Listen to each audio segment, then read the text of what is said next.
church is a family growing together. We talk about that. You've heard it. You'll hear it again.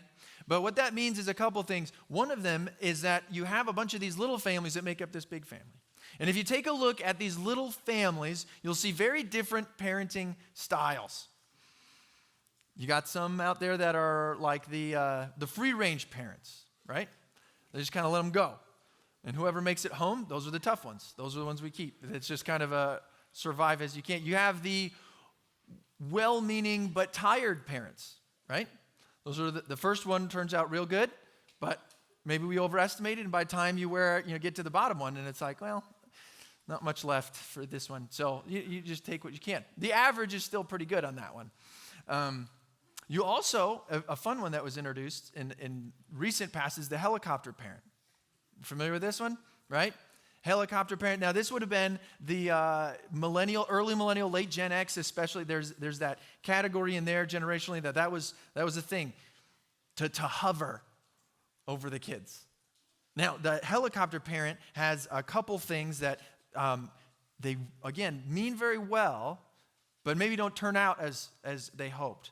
Tend to be more controlling, tend to babysit quite a bit. There's a heavy involvement with how things ought to be done. So very often, well, this is how you sit, and this is how you talk, and this is how you play, and this is how you clean, and this is heavily sort of rigid, almost controlling. Now, the positive way to say that would be protective, right? You're protecting. Okay. There was an article that was published in the academic journal of developmental psychology, and the study traced a group of kids from and some of them specifically in that helicopter parent household. And over the years, they watched some interesting things emerge. What they found out in general is that the more helicopter of a parent, the less that child is able to regulate their own emotions. Over time, that's kind of a general finding, was that the helicopter parent being overly involved, telling them this is how you do it, rescuing from that, forcing this on them. There was no moments of time for their own child to develop themselves in the moment. They couldn't reach out, and they couldn't fully be who they were supposed to be. Who am I when the responsibility's on me? Who am I when the cards don't fall how I want? Who am I when nobody's looking? Those sorts of things in the moments that children develop, that was kind of almost taken because the parent was there telling them what to do, how to do it this way. So here you have this person who loves their child very much, trying to protect the kid by rescuing them from the trials and challenges that would actually shape them. So, well-intentioned, but long-term may be harmful. What's interesting about this? So there has to be a way where a parent can protect enough, right? Because kids need protection, but yet can be allowed to have challenges that cause them to grow. There has to be a balance. There has to be in there somewhere. And as parents, we all try to struggle with this. It's different with each kid. And I know some of you are already offended. They're like, he's talking about me. I don't know.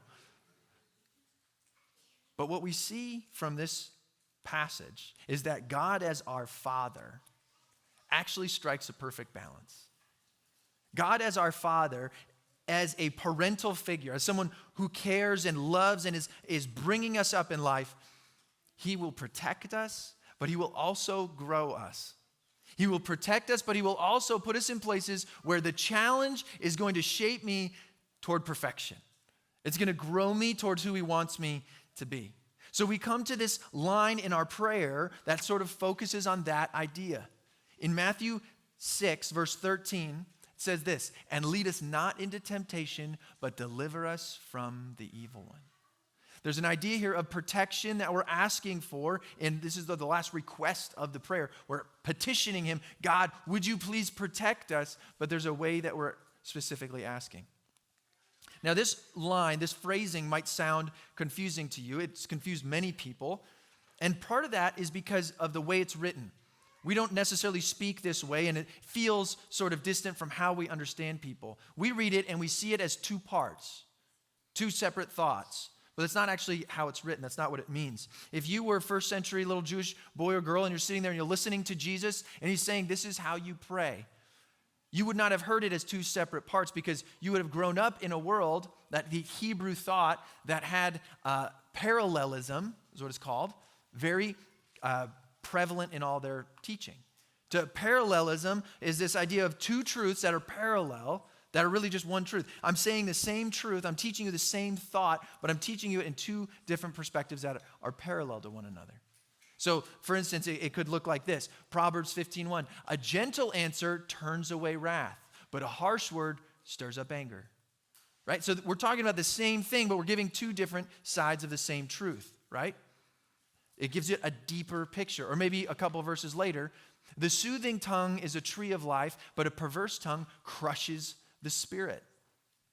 This is the same truth. He's talking and teaching us the same thing in both sides of that, but by understanding both the positive and negative effects, it gives us a better picture, and it sort of gives a greater depth.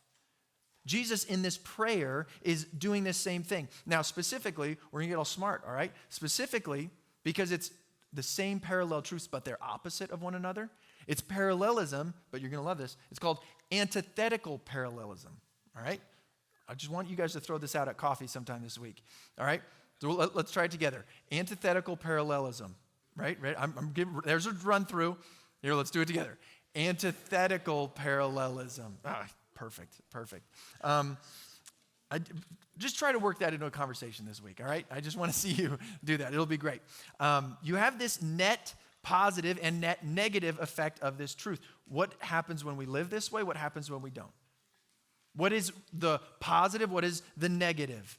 Flip side and top side. Here's Jesus saying, if you want to be protected, there's a way to pray this. God, don't let these evil things happen to me. And God, rescue me from evil. This is really this prayer. Now, the second reason that this is very confusing to a lot of people is because it feels like this is saying God is tempting me, right? Lead me not into temptation. God, don't lead me. Don't take me. God, don't hurt me. God, don't pull me there, which is also kind of silly because it's like I've never needed help to find temptation, right? It's always fairly easy to find. I don't know if you've ever prayed, God, if I could just have some more temptation. I need some help to find it. Like it's usually there. That's not what he's saying. The reason that might be confusing is the word temptation and testing is the same word. When we look at what testing is, really temptation is the corruption of testing. So temptation would be, I'm going to lure someone into doing the wrong thing. And testing would be to say, I want to see what you're actually made of. It's the examining, to test it, to find out what it really is. And those are different. You can think of this pretty obvious in the idea of school, right? So there's testing and there's cheating, and they're different. When I was in high school, I took a French class. And there was a friend in that class. He was a bad influence on me. We got into some trouble together. But it was a pretty small class, and there was one day where the teacher is giving this test, kind of a big unit test, and she leaves the room. She's going to go make copies or whatever. And my buddy's like, hey, what'd you get for number 8, you know? And we're not sneaky about that. I'm at the front of the room. He's in the back of the room. It's just, hey, what'd you get for number 8? And I'm like, I don't know. What'd you get for number 12? And he's like, I don't know. We're not good at French. And so that's how that went. But somebody told on us. Yeah. Here I was told sharing is caring, and now, so we get in trouble. I think it was the next day or something. She pulls us out in the hallway, and she's like, Gilbert, that's my French name. She says, Gilbert, I expected more out of you. And I was like, moi? And which you found funnier than she did. And here's the thing. What I could not have done in that moment is said, this is your fault for testing me. Because it wasn't. She had rights and she had privilege, and it was good for her to test me. But what happened is, in the testing, it revealed something about me. I was un traiteur. I was a cheater. And that revealed this in the test. Now, here's the thing. The test was given, and that was a good thing, but there was also a tempter who twisted this. Pierre brought me to a place where I should not have been. he tempted me. He pulled me in. He said, hey, no, do it this way. This is the better way. And that's really how evil works. Whether it's the evil in you or it's evil in other people in the world, or if it's the evil one himself, where there are tests that are good and meant to prove something good about you and call you into goodness, and then the evil one will divert it into something evil.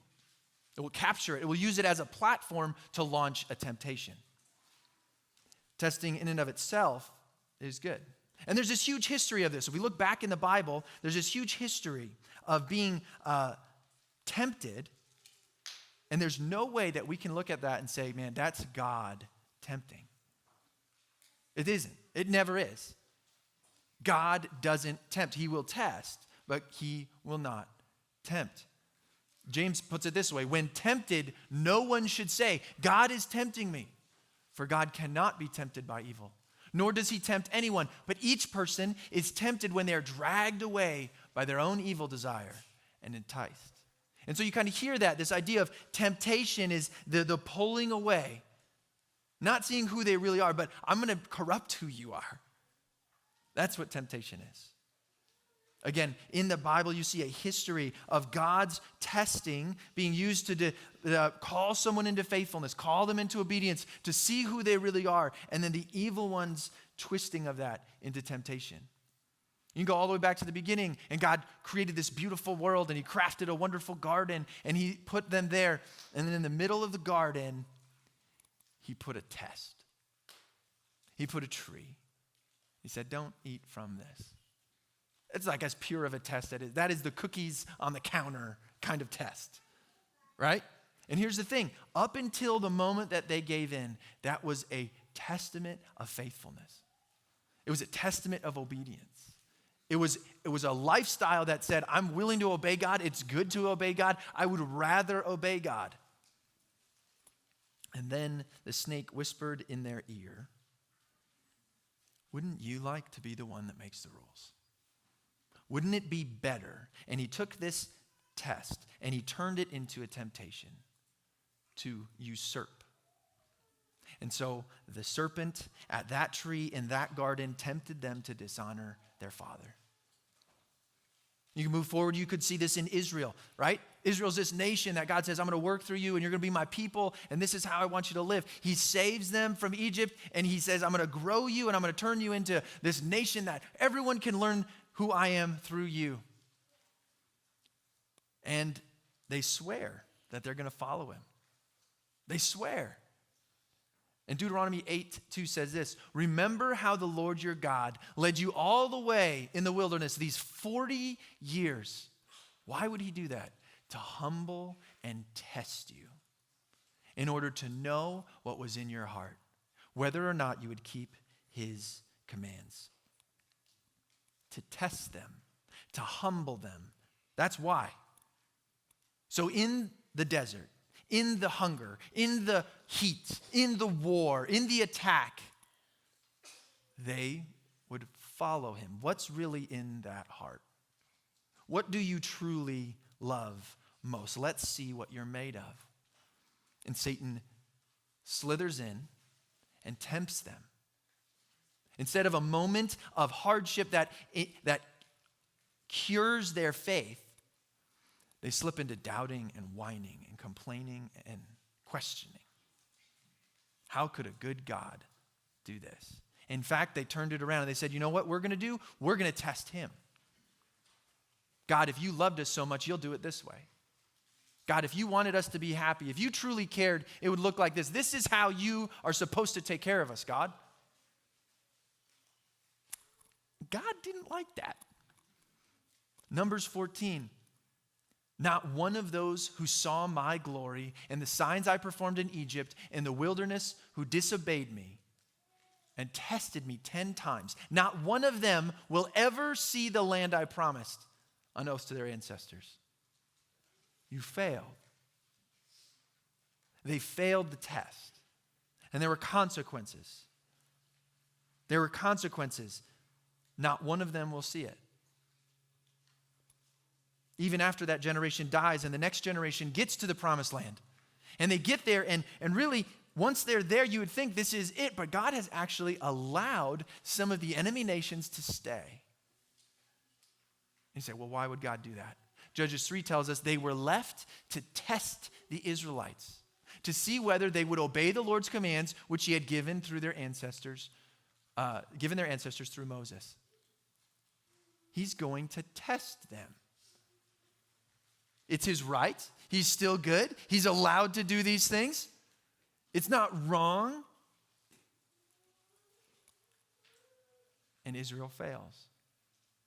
Israel, in a moment of time where they could have chosen a different path, they failed. They gave in. And the serpent comes in and uses this. Satan uses the own sin in their heart, uses this test as to say, well, it's here, might as well. Well, they're here. Well, it makes kind of some sense. Well, I might as well. And they use these things as a temptation, or they use this temptation as an opportunity, and they fail. They fail. But we would never do something like that. Surely we have progressed farther than they have, right? I mean, it's obvious that God was testing them, and in that test, like, they should have known better. What a ridiculous thing that they would just give in again and again, over and over, for long, long seasons. You know, when Jesus comes to the end of his earthly ministry, and he's with his disciples, and they have an opportunity to walk with him, to stay close to him. Disciples who I would say we relate pretty closely to. They fail. On the night he's going to be betrayed, he's overwhelmed, he's filled with sorrow. His disciples can't even stay awake to pray with him. And to be fair, I've seen a lot of you guys fall asleep when I pray, but it's in line with the Lord's Prayer, the advice, the exhortation, like the way he deals with his disciples in that moment. This is what Jesus said: watch and pray so that you will not fall into temptation. The spirit is willing, but the flesh is weak. Here is the test. Right now, God is working, God is growing, God is protecting you enough, but yet leading you to a place where you are able to grow. And here it is: watch out. Don't look away. Don't think that it's just fine. Don't be passive. You will fall. If you're not paying attention, this test, this hardship, this thing that God's allowing you to work through will be twisted into a temptation, and you'll give into it. Pay attention. Watch. Because the sin in your heart and the sin in the world and Satan himself are seeking to destroy you, seeking to kill you. Watch and pray and pay attention.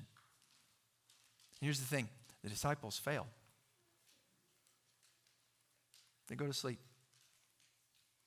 They don't pay attention. They don't watch.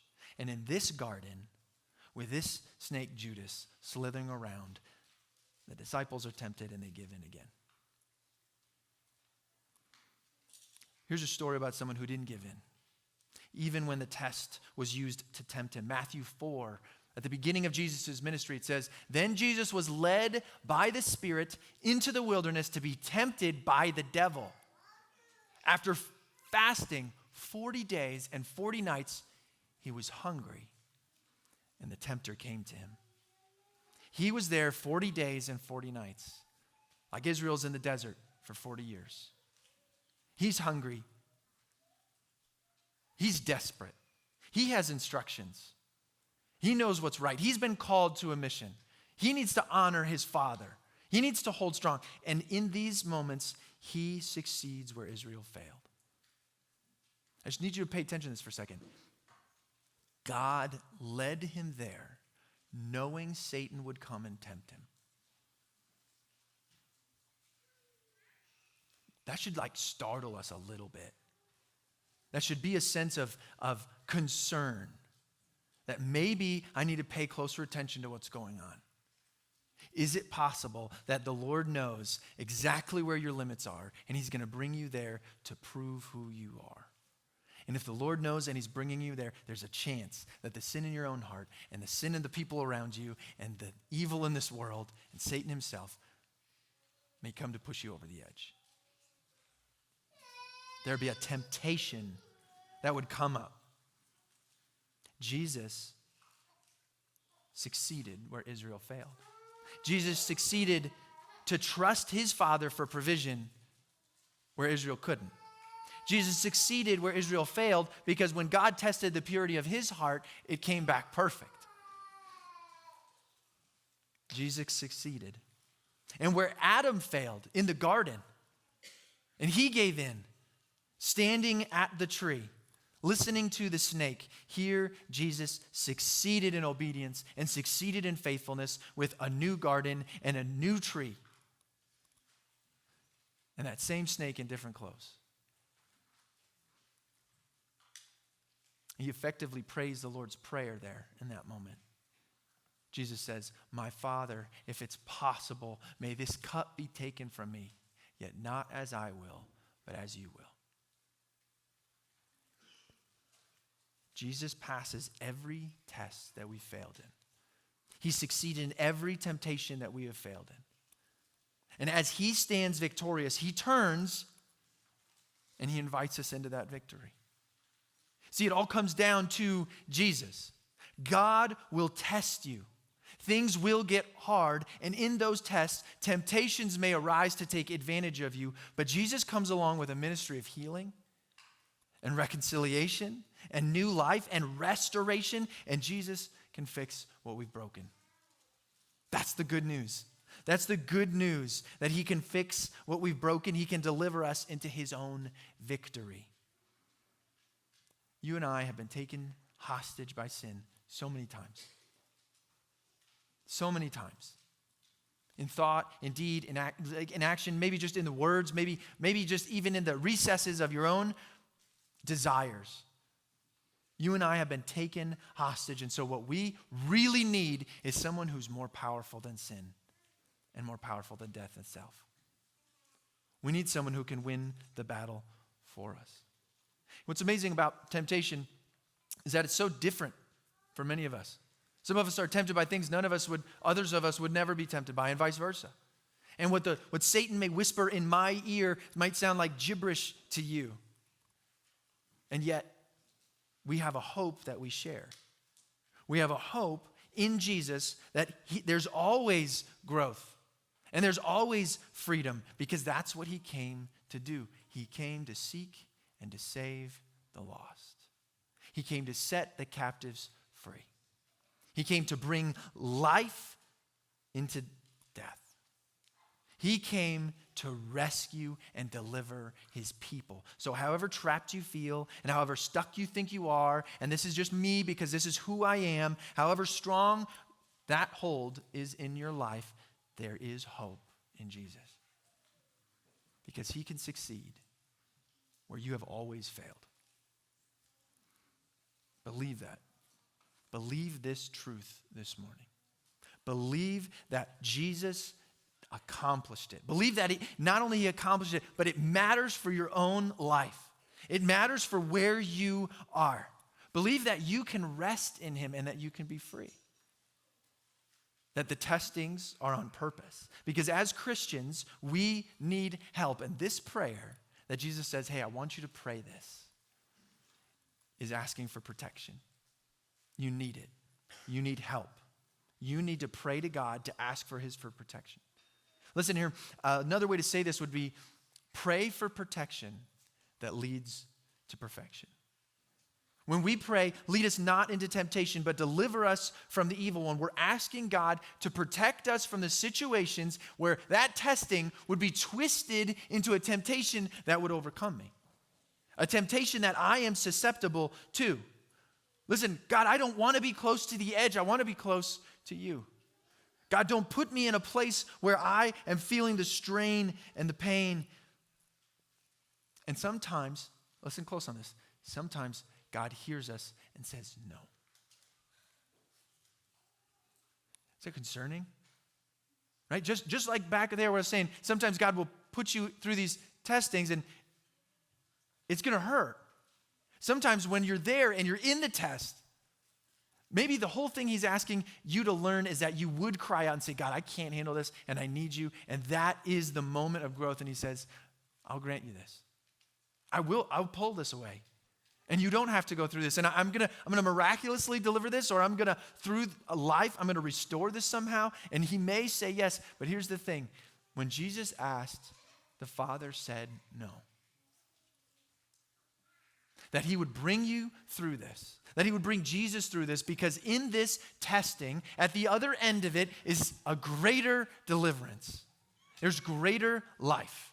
There is something that he's growing you toward. And so we look at these trials and we look at these testings, and while our own sin and the sin of the world and Satan himself may reach in and twist them into temptations, God may bring you through extremely difficult things, because that's what's best for you. So what do you do? How do you view this when you've asked and you've pleaded and you say, God, protect me from this, make this stop, help me, and he says, not yet.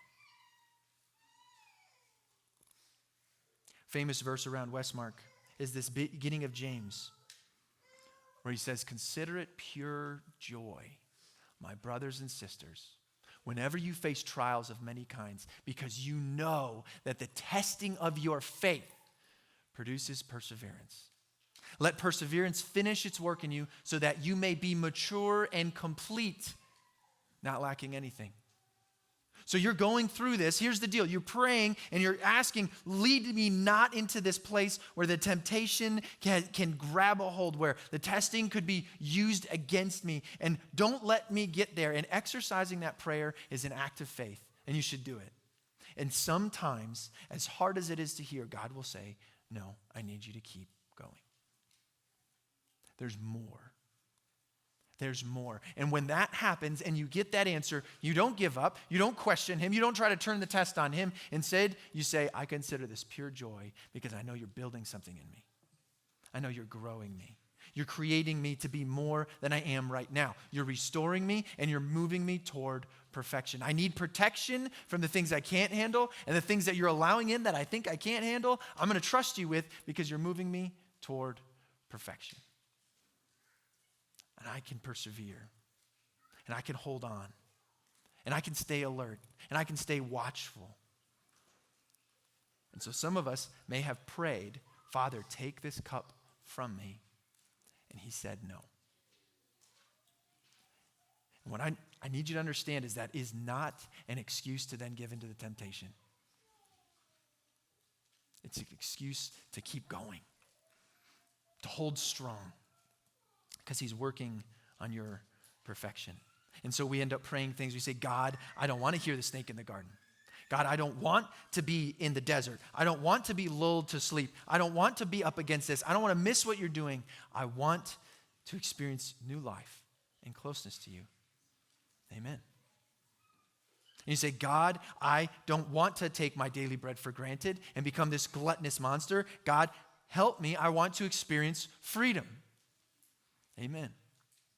God, help me to protect myself. Help me to keep the brokenness of this world at bay. In fact, heal the brokenness I've carried for so long. Amen. God, protect me from the evil. God, bring me into greater life. God, protect me from what Satan is doing in this world, and protect me from what the sin in my own heart truly, truly, truly does desire. Instead, bring me into your rest. Father, take this testing away, but if not, your will be done, not mine. One more practical piece. If you're living in this and you feel enslaved in this, if temptation has just become the normal way you've interacted with some things, that you're underneath it, there is freedom in Jesus. There is freedom in Jesus. I'm talking about light, and I'm talking about life. I'm talking about community and trust and love and growth. And these are real things that are actually accessible, because what often happens is God will bring you through the hardest points so that you realize how much you need other people. The primary way God works through the world is his Spirit working through his people to help others. That together The gospel is something we enjoy. Together, it's precious to us. We live in a world that's full of death, and we just live surrounded by it, and we sip on it, and we're entertained by it, and it seeps in. But Jesus has the words of life. Jesus has the path to life. He is the vine. He is the one that we connect to for life. And he says, come together. Don't try to do this alone. Don't try to reinvent this wheel. Don't think that you're the only one who's ever been tethered to an addiction. You're the only one who's ever kept a secret. You're the only one who has problems. You're the only one who's overcome. You're not. If I can be so bold, you're just not that special. We've all needed this. We've all needed this. Come get help. Come know Jesus. Come experience what it would be like to be with people who help you stay awake and watch, who help you stay strong. Restart with Jesus today. That's the good news of the gospel. That's the grace, is that it's here today. It's for you today. God will change you as a person, and you will grow.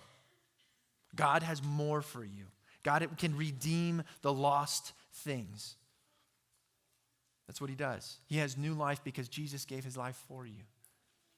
He has a new vision for your life because that's what he does, is he transforms people. You don't need to live in the dark. Come to the light. Know what it is to be forgiven. Know what it is to be close to God. In fact, one of the best ways we can execute this, to live in it, is to celebrate communion.